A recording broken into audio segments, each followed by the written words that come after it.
Assalamualaikum warahmatullahi wabarakatuh. Bertemu kembali di video pembelajaran pada mata kuliah analisis perilaku konsumen. Pada pembahasan kali ini kita akan bicara tentang peran, jenis, dan proses yang dilakukan oleh seorang konsumen di dalam memutuskan pembeliannya terhadap produk dan jasa.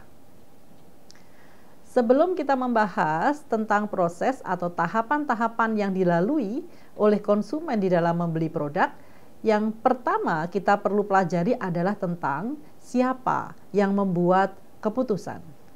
Produk dan jasa yang akan dibeli bisa saja diputuskan oleh satu orang.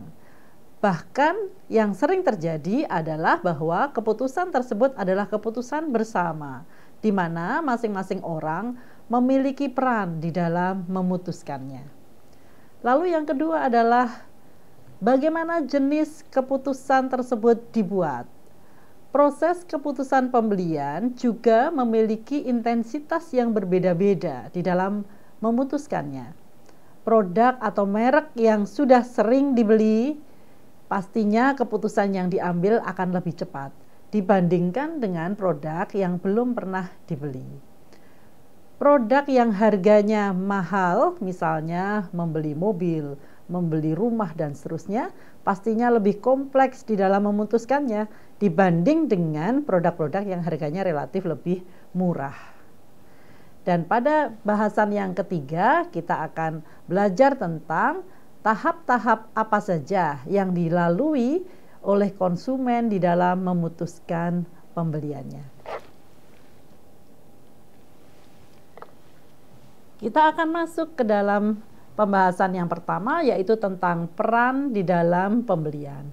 Terdapat 5 peran di dalam pembelian, yaitu siapa sebagai pencetus ide, siapa yang memberikan pengaruh, siapa yang mengambil keputusan, siapa yang melakukan pembelian, dan siapa yang akan menggunakannya. Kelima peran tersebut dapat dimainkan oleh satu orang saja atau yang sering kita sebut sebagai one man show. Tetapi bisa juga masing-masing peran ini diperankan oleh orang yang berbeda-beda. Sebagai contoh, ketika sebuah keluarga akan makan bersama di sebuah restoran, bisa jadi anak pertama yang akan memberikan ide atau mengajak keluarganya.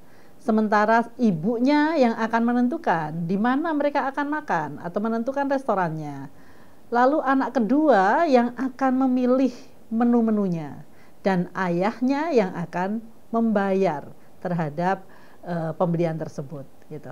Jadi seorang anak sebagai contoh yang lain, misalnya seorang anak yang akan masuk kuliah pada program strata 1 misalnya, maka orang tuanya, ayah dan ibunya punya peran yang besar dalam memilihkan dia harus kuliah di mana. Tetapi mungkin akan berbeda ketika anak tersebut akan memilih kuliah pada jenjang yang lebih tinggi, misalnya S2 dan S3. Bisa jadi justru keputusan itu akan dia ambil sendiri, ataupun dia akan meminta pendapat dari para teman-temannya. Dari penjelasan ini dapat disimpulkan bahwa seorang pemasar itu tidak hanya fokus memotivasi kepada siapa yang akan menggunakan produk tersebut atau usernya, tetapi juga seharusnya seorang pemasar juga memotivasi orang-orang yang berpotensi untuk memengaruhi keputusan dan berperan penting di dalam pembelian.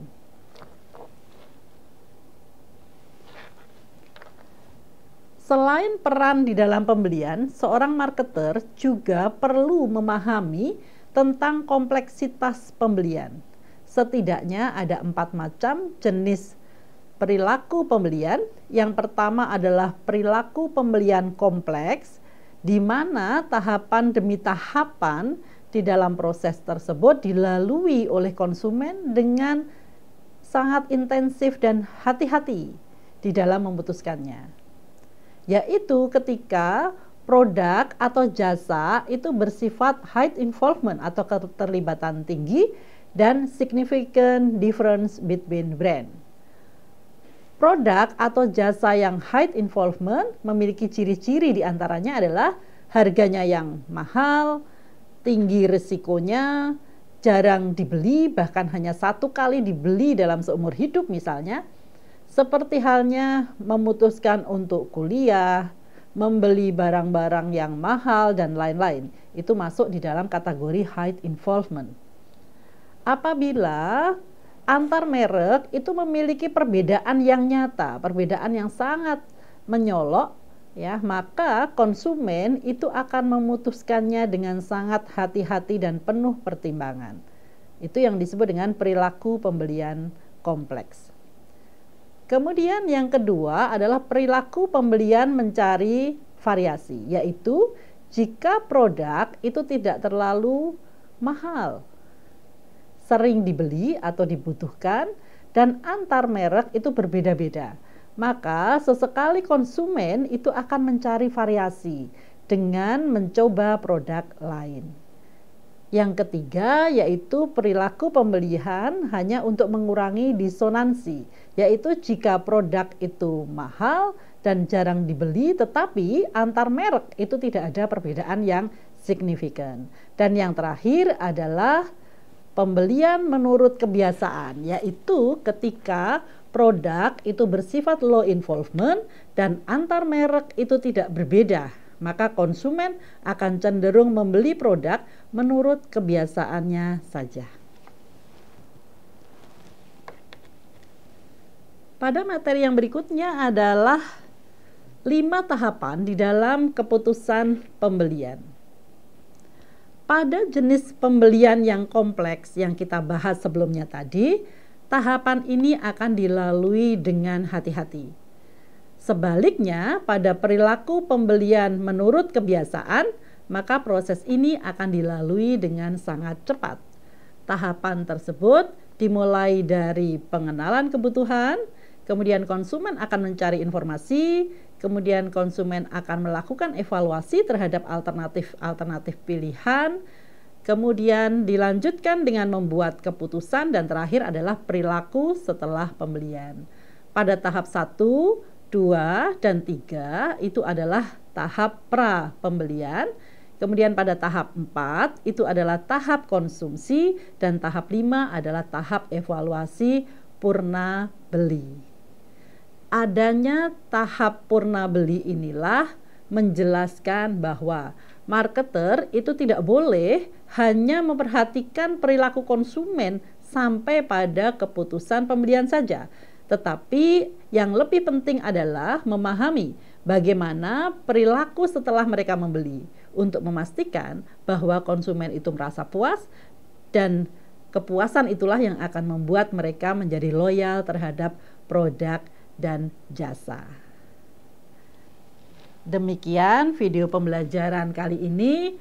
Penjelasan pada masing-masing tahapan akan disampaikan pada video berikutnya. Sampai jumpa lagi. Assalamualaikum warahmatullahi wabarakatuh.